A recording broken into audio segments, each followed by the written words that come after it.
Fala pessoal, professor Marques Cruz com vocês aqui em mais um vídeo do canal Marques Edu. Nesse vídeo nós vamos fazer a resolução de algumas questões da prova da UFC de raciocínio lógico e quantitativo de nível superior. Especificamente para essa prova eu peguei e extraí questões da prova de nutricionista, mas as questões de nível superior são iguais para todos os cargos. Então você pode usar essa questão aqui, essa resolução como base para a resolução da prova que você fez também, caso não seja esse mesmo cargo.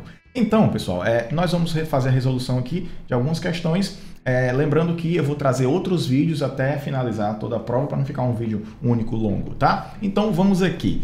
Na questão de número 17, que é a primeira questão de raciocínio lógico e matemático, né, na verdade quantitativo, da prova da UFC, ela traz aqui algumas coisas interessantes, né? Porque ela começa com um tema que é um tema de ensino médio, mas que realmente você precisa lembrar para poder saber resolver assim de forma rápida, porque ou você sabe a fórmula ou você tem que fazer uma dedução na hora, o que é muito complicado, certo? Então vamos lá, questão de número 17. Considere que a soma S é igual a 1 mais 7 sobre 10 ao quadrado, mais 7 sobre 10 ao cubo, mais 7 sobre 10 à quarta, mais 7 sobre 10 à quinta. E aí a gente já percebe o que? Um padrão, né? 2, 3, 4, 5, então seria 6, 7, 8 e assim por diante, certo? Marque a alternativa que corresponde ao valor de S.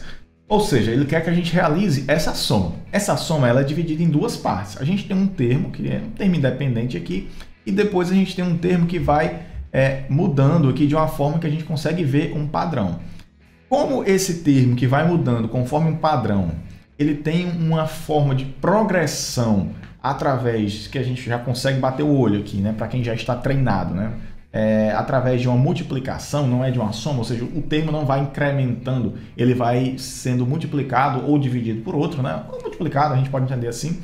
Então a gente sabe que essa questão aqui, ela se trata de uma PG. E o que é uma PG, professor? Progressão geométrica. Então, uma progressão geométrica é uma PG.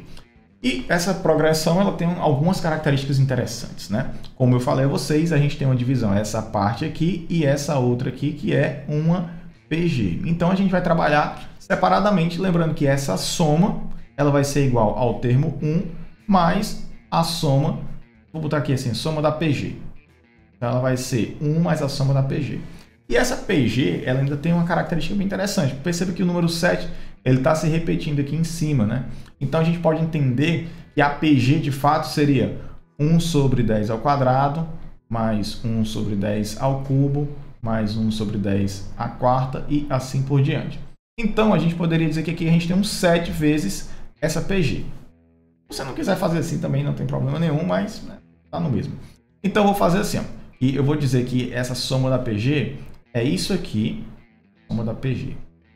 Então, a nossa soma, o nosso S vai ficar 1 mais 7 vezes essa soma da PG.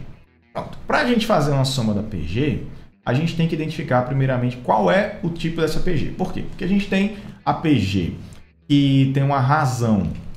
A gente tem uma PG que tem uma razão. Esse Qzinho aqui vem de quociente.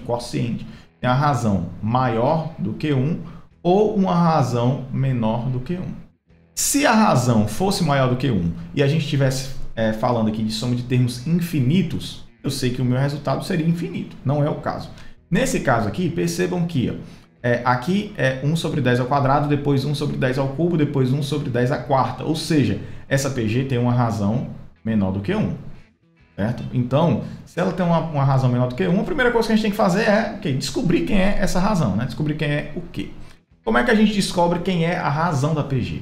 A gente vai dividir o termo posterior pelo termo anterior. Como assim? Se a gente pegar uma sequência, a gente tem aqui o termo 1, aqui o termo 2, aqui o termo 3, o termo 4. Então, para a gente fazer descobrir quem é a razão, basta dividir o termo posterior, ou seja, o AN mais 1, vou chamar assim, ó, AN mais 1, dividido pelo AN. O que é que isso faz, professor? Eu posso pegar o A3, esse aqui, e dividir pelo A2, que é o AN-1, né? Poderia entender até fazer assim, AN dividido por AN-1, também é a mesma coisa.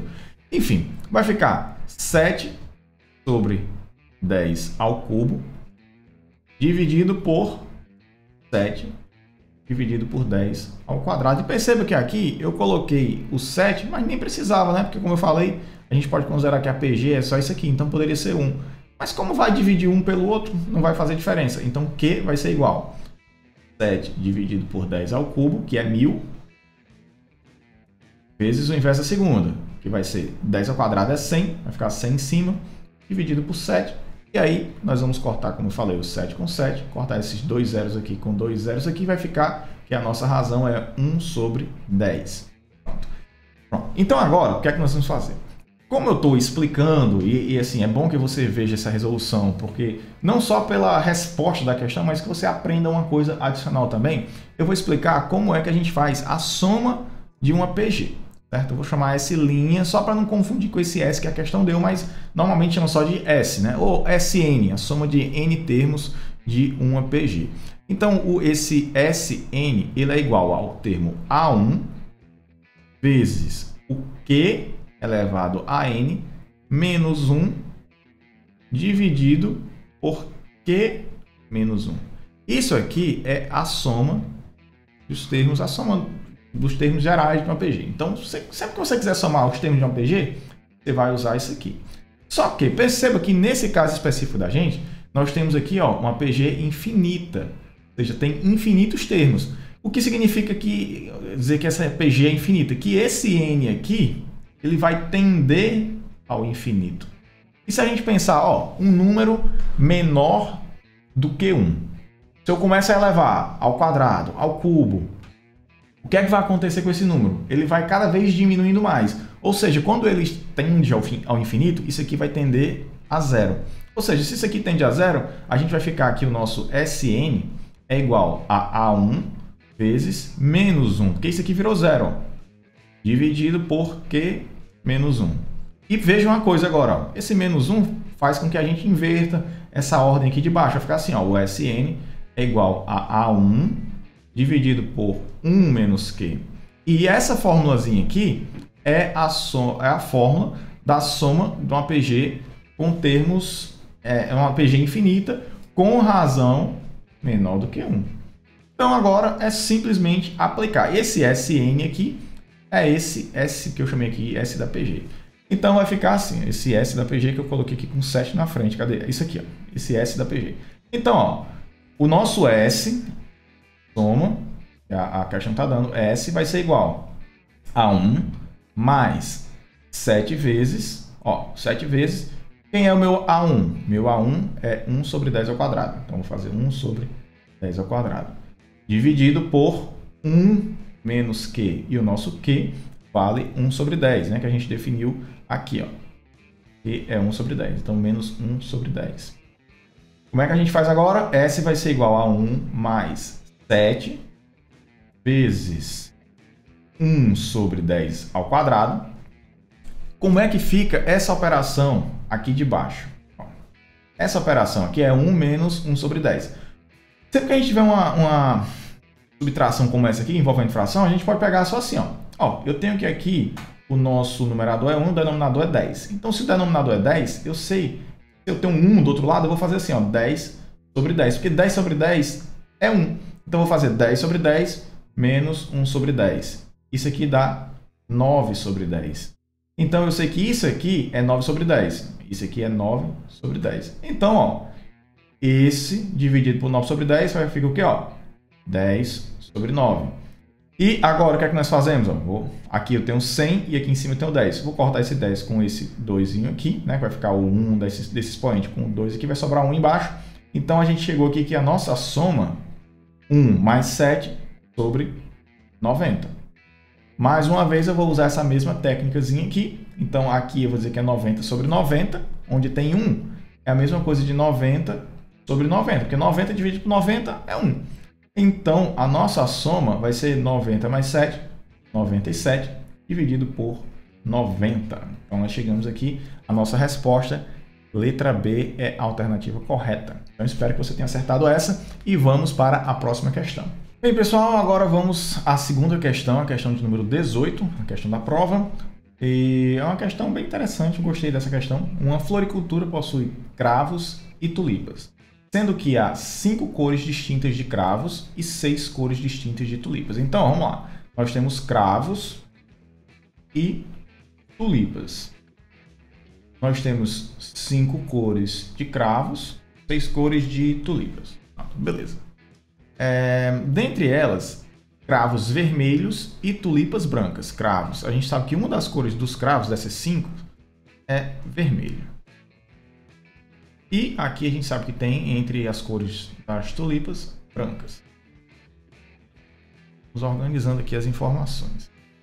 Quantas são as opções da floricultura para montar um arranjo floral contendo 3 cravos de cores distintas e 3 tulipas de cores distintas, de forma que cravos vermelhos e tulipas brancas não sejam escolhidos? Ou seja, esses cravos vermelhos, esses aqui e esses aqui, não podem ser escolhidos. Então, aqui, pessoal, a gente está diante de uma situação que a gente está tratando de combinação, certo?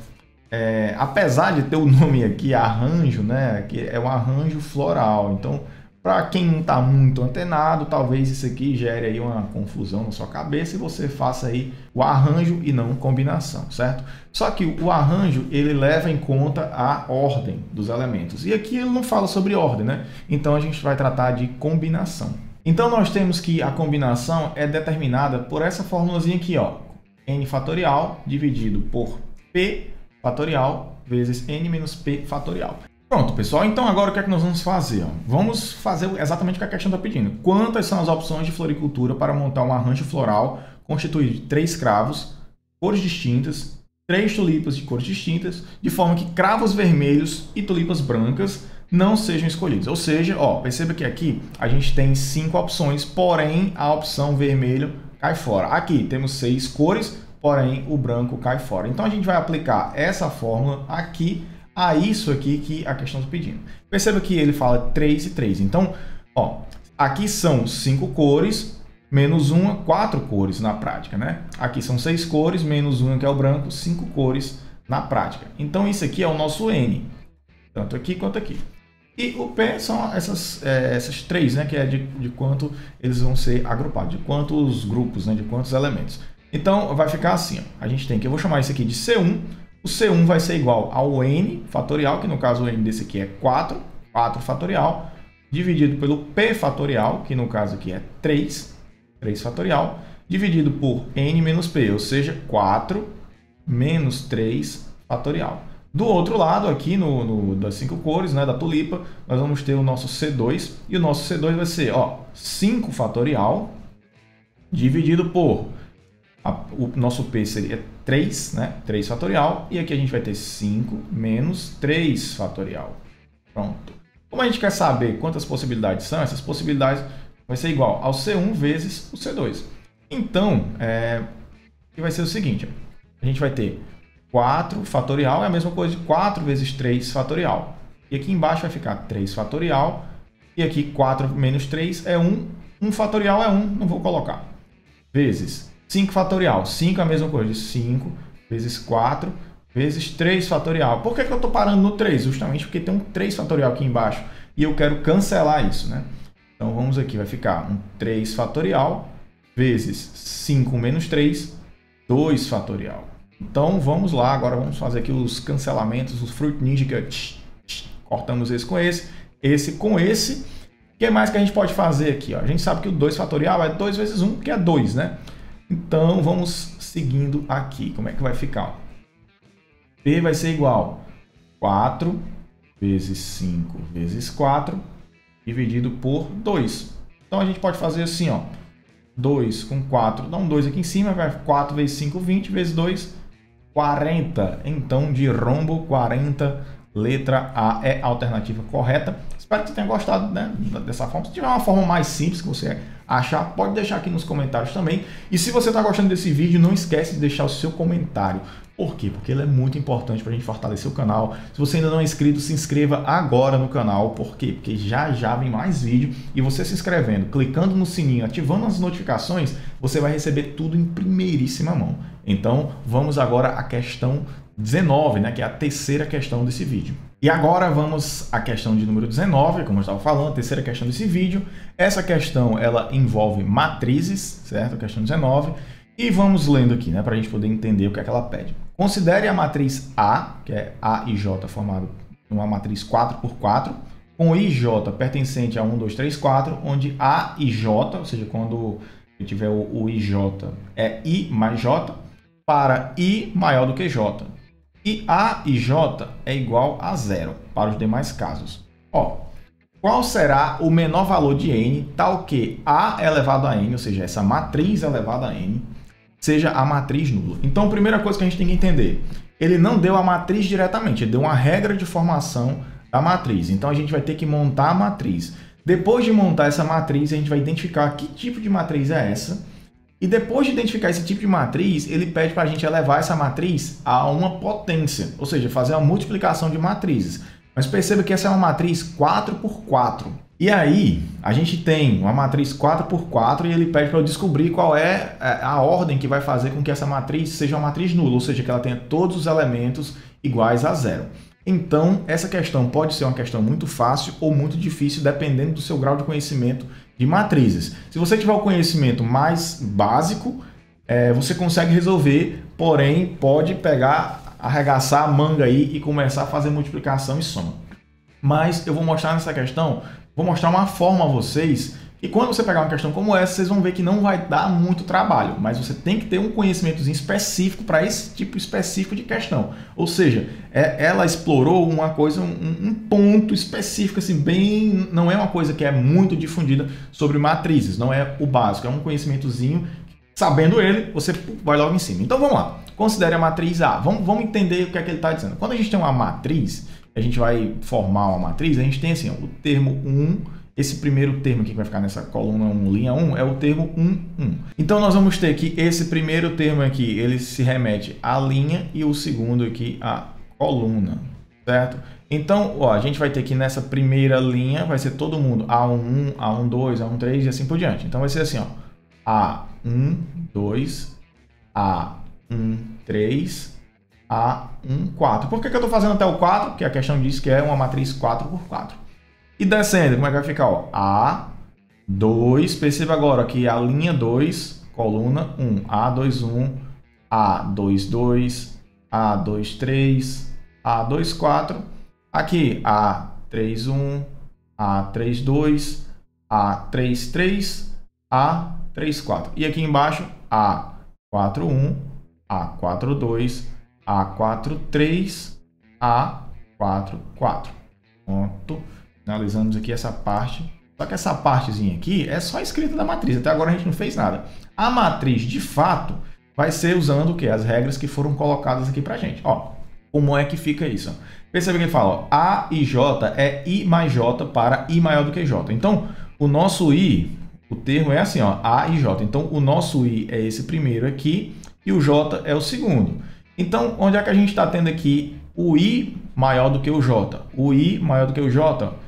Aqui o I é menor, menor, menor. Então, o I menor do que o J, a gente tem aqui, ó, 2, 1, 3, 2, 4, 3. Então, essa regiãozinha aqui é onde a gente tem justamente o que a regra está falando. Aí ele fala, se, na situação do A e J, ou seja, A11, A22, A33 e A44, igual a 0 para os demais casos. Ou seja, para todos os outros, isso aqui vai ser 0, esse vai ser 0, ou seja, todos os outros casos vão ser 0. Então, aqui é 0, 0, 0, 0. O A21, ó, o A21 é IJ, só que é I mais J. Então, vai virar o quê? Ó? 2 mais 1, 3. Porque, ó, I mais J. 2 é I, J é 1, 2 mais 1, 3.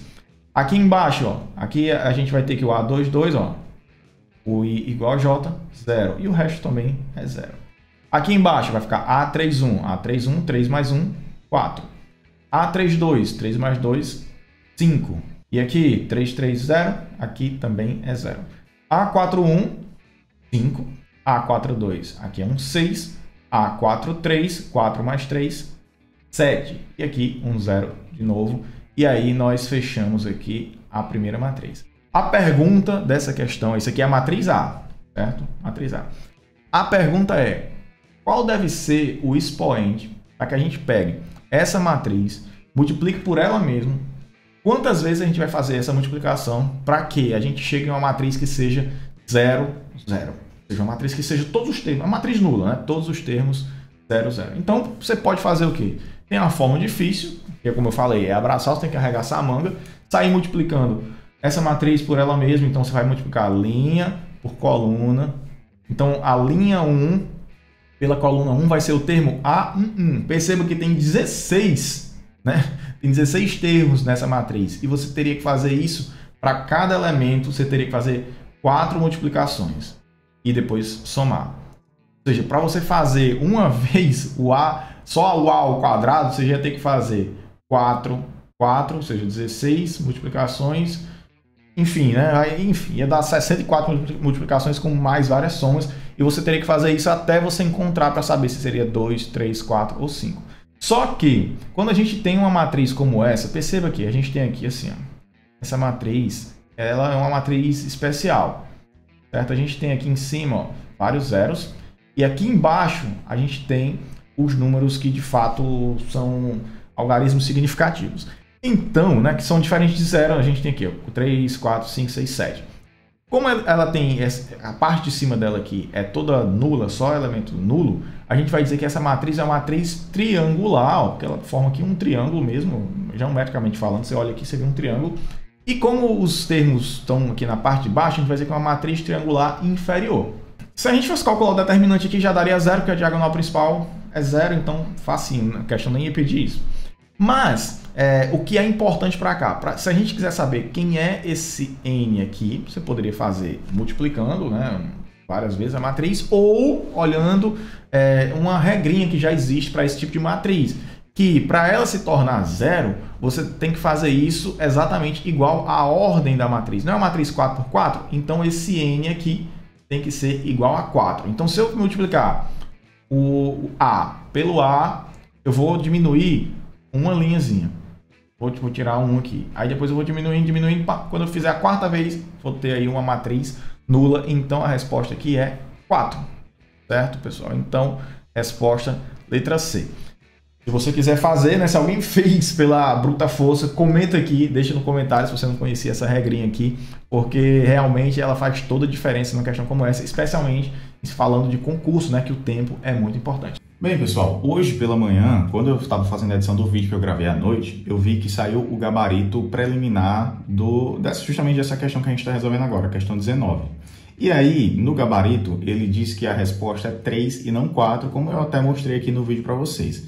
Então, eu vou construir essa matriz aqui dentro dessa calculadora, que é uma calculadora científica, uma HP 50G, para não precisar fazer aquele cálculo na forma manual para vocês. Então, nós estamos aqui com a matriz 0000, 3000, 4500, 5670, que é a mesma coisa que a gente tem aqui.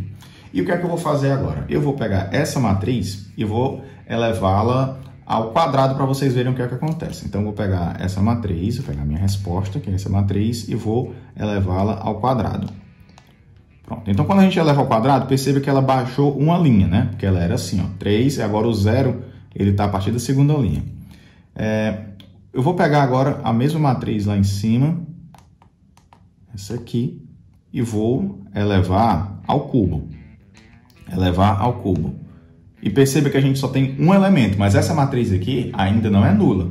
Então, obviamente, 3, que é o que o gabarito preliminar está mostrando, não é a resposta, porque a gente ainda tem um termo aqui, tem o 105. E eu vou fazer agora com 4 para vocês verem. Aqui, elevado a 4. E agora sim, a gente tem uma matriz nula, que é exatamente o que eu já tinha falado antes. Então, fica aqui para vocês só para confirmar ainda mais o que eu já tinha falado, né? Que eu tinha comprovado matematicamente, mas a gente tem aqui também na calculadora para você não ficar com nenhuma dúvida. Se você gostou desse vídeo, não esquece de se inscrever no canal, deixar o seu like, clicar no sininho para ficar antenado sobre todas as novidades. Muito importante, deixa aqui também qual foi o cargo para o qual você fez a prova, né? Que você está concorrendo, para a gente se conhecer melhor. Então, próximo vídeo e valeu, tchau, tchau!